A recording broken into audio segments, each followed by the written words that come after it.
खाना अब अलग बन रहा है इन लोगों का। सही है। हाँ, 1 मंथ हो गया है डैश की सगाई के टाइम से। जेठानी जी, आपका और देवरानी के किचन अलग हो गया तो आप दोनों ये खुल के बात क्यों नहीं करते इस टॉपिक पर? सब चीज़ तो आप बताती हो, बोलती हो, मैं कुछ नहीं छुपाती। तो फिर आप दोनों क्यों नहीं अपने सब्सक्राइबर वालों को बताई अपने व्लॉग में? तो भाई, किचन का मुद्दा जो है वो ख़त्म होने का नाम नहीं ले रहा है। अभी भी ये कंटिन्यूसली चल रहा है क्योंकि लोग बहुत सारी चीज़ें नोटिस कर रहे हैं। और ये जो फैमिली है, ये जेठानी और देवरानी जी का जो भी कंटेंट है, उसमें ये वाली बातों का जिक्र कम हो रहा है। लेकिन अंदर अंदर क्या हो चुका है ये सब देख रहे हैं। हाँ, जो इनके देवर की सगाई हुई है उसके बाद से बहुत सारी चीज़ों में नोटिस हुआ है। आप लोगों को पता ही होगा कि बीच में ऐसा हुआ था कि किचन ऊपर सेट हो गया था और जो देवरानी साहिबा हैं वो बार बार ऊपर जाती थी, फिर नीचे आती थी, फिर ऊपर जाती थी, फिर नीचे आती थी।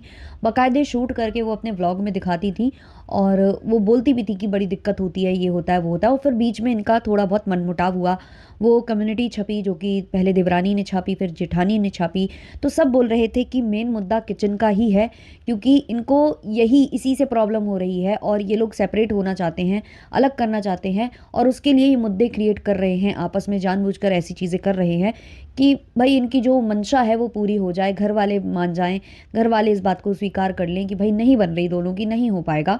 अच्छा, बीच में ये हो रहा था कि इनकी जो सासू माँ हैं वो ऊपर वाले फ्लोर पर सेटल हो जाएंगी और देवरानी साहिबा जाया करेंगी, सब करेंगी, लेकिन शायद सासू माँ उनकी नहीं गई। उनको भी काफ़ी ज़्यादा दोष दिया गया था कि वो क्यों नहीं गई, वो हमेशा देवरानी का साथ क्यों देती है, वो नीचे ही वाली फ्लोर पर रह गई। अगर वो गई होती, जेठानी साहिबा के फ्लोर पर सेटल हो गई होती, तो जो है जेठानी साहिबा का फ़ायदा होता। लेकिन हर बार जेठानी साहिबा को दबाया जाता है। जेठानी साहिबा देखो कितने सालों से नीचे जा जाकर खाना बना रही थी, बट अब ये हो गया है कि भाई जेठानी को ही यहाँ पर भी सप्रेस कर दिया गया कि नहीं, तुम्हें ही नीचे आना पड़ेगा। लेकिन अब जितना लोग देख रहे हैं कि ये सेपरेट हो चुका है और ये होना मुझे लगता है ज़रूरी भी था। देखो यार, जो देवरानी साहिबा हैं उन्होंने अपना स्टोर लॉन्च कर दिया है, अब वो स्टोर पर जाएंगी आएंगी।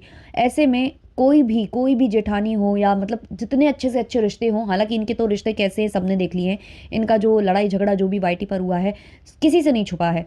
लेकिन बहुत अच्छे से अच्छे रिश्ते भी होते हैं ना, जिनकी बहुत अच्छी बॉन्डिंग चल रही होती है, वो भी ये रोज़ रोज़ नहीं कर सकता है कि भाई एक जन जाएगा जॉब पर, एक जन जाएगा अपनी स्टोर संभालेगा और दूसरा जो है खाना पीना पकाता घूमेगा, दूसरा अपना व्लॉग भी तो उसका भी तो काम है, उसका भी तो व्लॉगिंग का काम है, वो भी तो प्रमोशन करता है, वो भी तो पीपी लिंक करता है। पीपी लिंक से मुझे कुछ और चीज़ें याद आई हैं जो कि देवरानी साहिबा से रिलेटेड हैं, उनको भी हम डिस्कस करेंगे। और एक कॉमेंट मुझे आया हुआ था, वो मैंने सेव करके रखा हुआ था, उस पर भी बात करना बहुत ज़्यादा ज़रूरी है, बट मुझे देखना पड़ेगा कि वो कमेंट मेरे अभी भी गैलरी में अवेलेबल है या मुझसे डिलीट हो गया है। तो सारी चीज़ों पर बात करेंगे। तो पहले ये बात करते हैं कि जैसे ये किचन वाला मुद्दा है, ये ऑब्वियसली ये होना ज़रूरी भी था। मतलब अब ये लोग नहीं बता रहे हैं वो गलत बात है, इनको बताना चाहिए क्योंकि ये लोग बोलते हैं कि हम अपनी ऑडियंस से कुछ नहीं छुपाते, हम अपनी ऑडियंस को सब कुछ बताते हैं, तो इनको बताना चाहिए, बट ये नहीं बता रहे हैं अभी।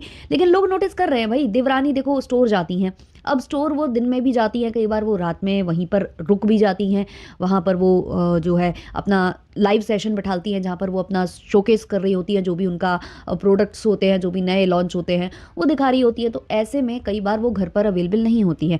अब कोई भी लड़की होती इस जगह, मतलब जो कि देवरानी होती या जेठानी होती, कोई भी नॉर्मल परिवार में भी आप देख लो, तो वो नहीं पसंद करते हैं कि भाई तुम तो काम पर निकल जाओ, मेरा क्या यही काम बचा है कि मैं अपना काम छोड़ कर, एक तो वैसे ही मेरे पास, इनके पास तो एडिटर भी नहीं है ना, तो तुम चले जाओ और भाई मैं बना खिला कर खिलाऊं, तुम्हारे पति को भी खिलाऊं, अपने पति को भी खिलाऊं, अपने बच्चे को भी खिलाऊं, तुम्हारे बच्चे को भी खिलाऊं।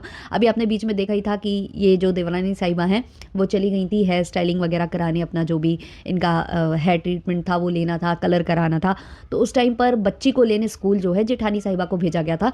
तो वहाँ जो जेठानी साहिबा का बच्चा है वो कार में बोल रहा था कि वो हमेशा ही चली जाती है, उनका तो हमेशा का हो गया है। तो वो कहीं ना कहीं घर में बात होती होगी ना, तब तो ये चीज़ें हो रही है ना। तो नहीं पसंद करता हर कोई, और कोई भी वर्किंग वूमेन हो चाहे नहीं हो, कोई घरेलू महिला भी हो ना जो केवल घर में रहकर घर परिवार संभालती हो ना, वो भी पसंद नहीं करेगी कि भाई वो चली गई, वो तो मैडम बन के निकल गई, वो तो सीईओ बन गई, वो निकल गई और मैं खाना वाना बनाऊं। तो ये सारी बातें हैं। तो इन लोगों ने म्यूचुअली ये डिसाइड किया होगा कि भाई तुम बिजी हो जाने वाली हो और मैं भी तो देखो काम करती हूँ वाईटी का, और मैं कितना करूँगी, अपना अपने पति का लंच और मेरे बच्चे का लंच फिर मैं यहाँ भी करूँ वहाँ भी करूँ, तो मैं अपना काम कब करूँगी। और अब तो देखो इनका एडिटर वगैरह की भी बड़ी दिक्कत है, आप देख ही रहे होगे अभी फंक्शन में जो इन्होंने नया अभी कैमरामैन रखा है, मुझे नहीं पता वो रेगुलर बेसिस पर मुझे नहीं लगता कि रखा है, क्योंकि इन्होंने कहा है कि मुझे खोजना है। तो मुझे लगता है कि अभी जब तक इनके पास कोई नहीं है तब तक उसको रखा हुआ है काम पर। अब हो सकता है कि कोई इनका फैमिली मेम्बर भी हो जो इनको हेल्प कर रहा हो, तो उसको अच्छे से नहीं आता है वीडियो शूट करना। वो क्या होता है कि जब इनकी कॉन्वर्सेशन चल रही होती है तो वो दूसरे का पक्ष जब कोई बोल रहा होता है तो उसकी तरफ कैमरा नहीं घुमाता है। तो कामिनी जी थोड़ा इरिटेट भी हुई थी और बोला था कि वहाँ घुमा लिया करो, कोई बोल रहा है उधर दिखा दो, है ना, चलो बैठो कार में, ऐसा कुछ करती है वो। और फिर जब वो घर पहुंची है और जब उन्होंने वो पनीर की सब्जी बनाई है, उसकी क्वांटिटी देखकर और देखकर कि देवरानी अपने किचन में खाना बना रही है, जेठानी अपने किचन में खाना बना रही है, लोगों ने बहुत सवाल इनके कमेंट सेक्शन में किए हैं। तो अभी ये एक बड़ा मुद्दा बन रहा है। जेठानी जी काफ़ी ज़्यादा फ्रस्ट्रेटेड नज़र आ रही हैं, क्योंकि उनको नहीं समझ में आ रहा क्या शूट करें क्या नहीं शूट करें। थंबनेल बनाने में प्रॉब्लम हो रही है, हालांकि बीच बीच में उनके वैसे थंबनेल बन रहे हैं जैसे पहले बनते थे। तो मुझे नहीं पता, विष्णु शायद हो सकता है वहाँ से थंबनेल क्रिएट करके इनको दे रहा हो, वीडियो एडिट नहीं कर पा रहा होगा बट थंबनेल हो सकता है बना दे रहा हो, जो भी। तो बीच बीच में कभी इनके थंबनेल अच्छे लग जाते हैं और कभी कभी ऐसा बेसिक सा थंबनेल लगा कर ये छोड़ देती हैं, ऐसा हो रहा है। आज ये बता भी रही थी कि मेरे पतिदेव ऑफिस जाते हैं, फिर वो कैसे शूट करेंगे, कैसे होगा सब कुछ। तो वो सब उनका मतलब दिख रहा था कि अंदर से एक ना कि इरिटेशन होने लगती है इंसान को कि मैं अपना काम ढंग से नहीं कर पा रही हूँ। मतलब हर किसी को होती है और क्रिएटर्स का दुख क्रिएटर ही समझ सकते हैं भाई। टाइम से अगर कुछ डिलीवर नहीं होता है आपके चैनल पर तो बहुत ज़्यादा गुस्सा आता है, बहुत ज़्यादा। और अगर किसी दूसरे की वजह से हो रहा हो तो वो और भी ज़्यादा गुस्से में तब्दील हो जाता है। तो ये था जेठानी साहिबा का। अब क्योंकि ये बात उठ रही थी ये पीपी लिंक वाली, तो मेरे सामने आज ही एक रील आई है जो काफ़ी पुरानी है देवरानी साहिबा की। मतलब 2 नवंबर की है वो, जो उन्होंने फ्रॉड का फर्स्ट पार्ट अपलोड किया था। अब इस पार्ट में उन्होंने ये बताया था कि वो बहुत सारे ऐसे सोशल मीडिया प्लेटफॉर्म्स के साथ काम करती हैं, बहुत सारे ऐसे ऐप होते हैं जो कि मतलब पीपी लिंक जनरेट करते हैं, जैसे कि विश लिंक हो गया या फिर बहुत सारे ऐसे अलग अलग प्लेटफॉर्म्स हैं, मैं सबका नाम नहीं ले रही हूँ। तो लप्पू भी उनका कई बार प्रमोशन कर चुका है, बता चुका है ना, फेम ऐप का शायद किया था लप्पू ने। तो ऐसे करके बहुत सारे ऐसे ऐप्स होते हैं जो कि लिंक जनरेट करके देते हैं। आपका काम ये होता है, क्रिएटर्स का काम ये होता है कि वो जाएँ कपड़े सिलेक्ट करें और उनका पीपी लिंक जनरेट करके प्रमोशन कर दें, ये रहता है। फिर उसकी जो कमीशन है वो मिलती है। और मैं बता दूं कि हाँ, कमीशन बहुत ज़्यादा कम है, लेकिन जब करोड़ों में प्रोडक्ट सेल हो जाते हैं तो ऑब्वियसली कमीशन फिर वो ज़्यादा दिखती है। मेरे कमेंट सेक्शन में कुछ लोगों ने कमेंट किया था तो मैं उनको क्लियर कर दूं कि हाँ, अगर आप करोड़ों में या लाखों में सेल करते हो, मैंने ही लाखों में कर दी थी, सोचो इतना छोटा क्रिएटर होकर मैंने ही लाखों में कर दी थी। बट मुझे ऐसा लगा कि जितना मतलब सेलिंग हो रही है उस हिसाब से मतलब जो कमीशन है वो बहुत कम देता है ये प्लेटफॉर्म वगैरह। अगर आप अपने खुद के प्रोडक्ट सेल करने लग जाओ ना, वाईटी के ऊपर आकर खुद आप माल मंगाओ, खुद दिखाओ और फिर खुद जो है उसको पैक करके डिलीवर करो, तो उसमें आपको कुछ ज़्यादा बेनिफिट मिलता है। तभी जो दूसरे दूसरे क्रिएटर्स हैं वो अपना अपना करने लग गए, जैसे लप्पू करने लग गया या देवरानी साहिबा करने लग गई। तो इन्होंने क्या किया, इन्होंने बताया था कि मैंने बहुत सारे प्लेटफॉर्म्स के साथ काम किया, जिसमें से एक जो प्लेटफॉर्म है, देवरानी साहिबा ने बाकायदे वीडियो बनाया था जिसमें उनका नाम नहीं लिया था कि कौन से प्लेटफॉर्म ने मेरे साथ ये किया, बट वो बता रही थी कि इसका मालिक जो है वो मेल है और इसने क्या किया है, इसने मुझे पेमेंट नहीं दी है। मैंने जब 2 महीने तक काम कर लिया तब इन्होंने तमाम तरीके की गलती मेरे वीडियो में निकाली कि आपने ये नहीं किया, वो नहीं किया, ऐसे नहीं किया, वैसे नहीं किया।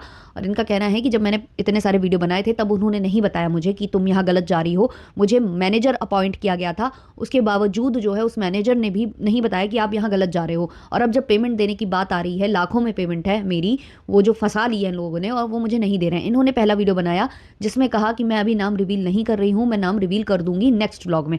अब इनका नेक्स्ट पार्ट आता है, सेकंड पार्ट, जिसमें ये बोलती हैं कि वो जो सामने वाला जो है, जिस बंदे की मैंने मतलब वीडियो बनाया है जिसके लिए, अब वो मुझे धमका रहा है और कह रहा है कि मैं आपको के खिलाफ कंप्लेन करूंगा क्योंकि आप मुझे डिफेम कर रही हो सोशल मीडिया पर, अगर आप नाम रिवील करते हो या कुछ। तो मुझे धमकियां दे रहा है वो बंदा और कह रहा है कि हम जाएंगे मतलब आपकी कंप्लेन करेंगे। यही सेम धमकियां जो देवरानी साहिबा भी देती हैं जब कोई इनको एक्सपोज करता है या इनके वीडियो को लेकर कुछ बोल देता है, तो इनको ये भी सेम धमकी देती हैं, बट सामने से इनको धमकी आ रही है तो इनको बुरा लग रहा है। अब देखो यहाँ मैं ये कहूँगी कि देवरानी साहिबा सही हैं, अगर उनका पैसा अटक रहा है तो गलत बात है, सामने वाले बंदे को इनको पैसे देने चाहिए। बट 2 पार्ट के बाद तीसरा कोई पार्ट नहीं आया और इन्होंने दोनों ही पार्ट में नाम रिवील नहीं किया। और नीचे कॉमेंट सेक्शन में सब इनको मतलब बहुत ज़्यादा आईना दिखा रहे थे, बोल रहे थे कि आप ये क्या कर रहे हो, आप पार्ट बाय पार्ट वीडियो ला रहे हो लेकिन ये नहीं बता रहे हो कि नाम क्या है। आप सीधे नाम बताओ ना, नाम रिवील करो। और बहुत सारे लोग ये कमेंट कर रहे थे कि देख लेना तीसरा पार्ट नहीं आएगा, अगर इनको पैसे मिल जाएंगे तो तीसरा पार्ट नहीं आएगा। फिर ये रिवील नहीं करेंगी कि कौन सी कंपनी थी वो, ताकि मतलब दूसरे भी बच जाएं। अगर दूसरा कोई क्रिएटर इनको देख रहा हो या दूसरा कोई छोटा इन्फ्लुएंसर इनको देख रहा हो जो इन प्लेटफॉर्म्स के साथ काम कर रहा हो और इन फ्यूचर उसके साथ भी ये सेम चीज़ होने वाली है, तो ये उनको हेल्प नहीं करेंगी। इनको केवल अपने पेमेंट से मतलब है, ये अपना पेमेंट लेंगी और निकल जाएंगी। और वही हुआ, तीसरा पार्ट नहीं आया। 2 पार्ट के वो वीडियोस हैं और दोनों ही पार्ट में ये धमकी दे रही थी कि मैं अपने दूसरे साथी इन्फ्लुएंसर्स को, दूसरे क्रिएटर्स को भी उठाकर लेकर आऊंगी जो आपके खिलाफ वीडियो बनाएंगे, प्रूफ के साथ वीडियो बनाएंगे, मैं भी बनाऊंगी और वो उनसे भी बनवाऊंगी। धमका रही थी ये। यानी कि जो कुछ स्क्रीनशॉट यहाँ वहाँ ये हो रहे हैं सर्कुलेट इनको लेकर और इनके पतिदेव को लेकर, जिसमें बताया जा रहा है कि इन्होंने कुछ गलत किया था अपने ऑफिस में। खैर वो हम उस पर डीप नहीं जाएंगे। तो उसमें क्या था कि इन्होंने उसको धमकाया था कि मैं वीडियो बना दूंगी तुम्हारे खिलाफ अगर तुम मेरे पति के बारे में या हम लोगों के बारे में कुछ भी बताती हो या कुछ भी कहती हो तो ये बात तो यहाँ पर सच साबित हो रही है कि आप मतलब आपका पैसा अटका हुआ है और आप जो है इन्फ्लुएंसर गण खड़े कर रही हो। मतलब मैं यहाँ ये नहीं कह रही हूँ कि ये गलत है, इनका पैसा अटका है, बिल्कुल सही है। लेकिन जब सेम चीज़ अगर कोई और बोल देता है कि आप जो साड़ी सेल कर रहे हो वो बहुत ज़्यादा एक्सपेंसिव है और दूसरी प्लेटफॉर्म पर वो सस्ती मिल रही है, सिर्फ इतनी सी बात पर आपको फिर मिर्ची लग जाती है। और अगर आप वही सेम चीज़ करो, आप किसी को एक्सपोज करते हुए वीडियो बनाओ तो वो सही हो जाता है। तो 2 वीडियो इन्होंने बनाए, तीसरा पार्ट इन्होंने नहीं बताया क्योंकि इनको पेमेंट मिल चुकी होगी। अब उस सेम प्लेटफॉर्म के साथ अगर कोई और क्रिएटर काम कर रहा हो और इन्फ्लुएंसर कोई काम कर रहा हो तो उसको कैसे पता चलेगा कि इसके साथ काम करना चाहिए या नहीं। इनके पास अपॉर्चुनिटी थी कि ये दूसरों को सेव कर सकते थे, बट इन्होंने क्या किया, ये अपना पैसा लेकर निकल गए क्योंकि इनके पास सब्सक्राइबर बेस ज़्यादा था, इनके पास कंटेंट क्रिएटर मित्र बहुत ज़्यादा थे जिनके मिलियंस में सब्सक्राइबर्स थे। तो इनसे उन्होंने डर के पेमेंट इनको दे दी। लेकिन बाकी जो छोटे छोटे इन्फ्लुएंसर्स हैं उनको तो वो पेमेंट देने से रहे, है ना, उनके फंसा ले जाएंगे और वो छोटे क्रिएटर्स बेचारे कुछ नहीं कर पाएंगे, धमका भी नहीं पाएंगे। वो वीडियो भी बनाएंगे तो बनाते रहो भाई, तुम्हारे व्यूज़ ही कितने आते हैं कि तुम कुछ उखाड़ लोगे हमारा। तो ये चीज़ इनकी गलत मुझे लगी कि भाई ये नहीं करना चाहिए था, अच्छे से एक्सपोज ही कर देना चाहिए था ऐसे लोगों को। अच्छा, एक और कमेंट इनको लेकर मेरे को रिसीव हुआ था जिसकी मैंने कहा था ना कि मुझे बात करनी है, तो वो हम यहाँ पर लेते हैं।